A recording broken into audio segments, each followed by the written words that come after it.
Super ಮಾರ್ಕೆಟ್ನಲ್ಲಿ ಖರೀದಿಸಿದ Cadbury dairy ಮಿಲ್ಕ್ನಲ್ಲಿ ಹುಳು ಪತ್ತೆಯಾಗಿದ್ದು ಇದೀಗ ಭಾರಿ ಚರ್ಚೆಗೆ ಗ್ರಾಸವಾಗಿದೆ.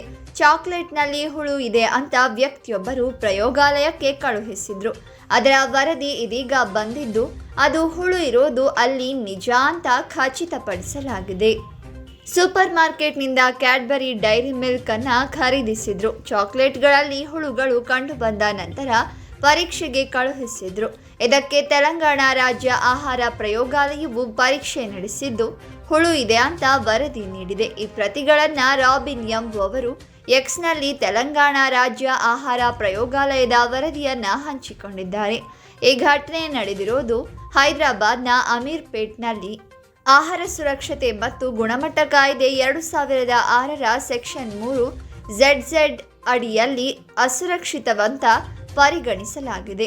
ಕೇಂದ್ರ ಆರೋಗ್ಯ ಸಚಿವ ಮನ್ಸುಖ್ ಮಾಂಡವೀಯ ಅವರನ್ನ ಟ್ಯಾಗ್ ಮಾಡಿದ ರಾಬಿನ್, ಮಕ್ಕಳಿಂದ ಹಿಡಿದು ದೊಡ್ಡವರವರೆಗೂ ಎಲ್ಲರೂ ಚಾಕ್ಲೇಟ್ ಪ್ರಿಯರು. ಹೀಗಿದ್ದಾಗ ಅವರ ಆರೋಗ್ಯ ಸ್ಥಿತಿ ಏನಾಗಬಹುದು ಅಂತ ಕಳವಳವನ್ನ ವ್ಯಕ್ತಪಡಿಸಿದ್ದಾರೆ. ಸದ್ಯ ಈ ನೋಟ್ ಮತ್ತು ವಿಡಿಯೋ ಸಾಮಾಜಿಕ ಜಾಲತಾಣದಲ್ಲಿ ಸಿಕ್ಕಾಪಟ್ಟೆ ವೈರಲ್ ಆಗಿದೆ.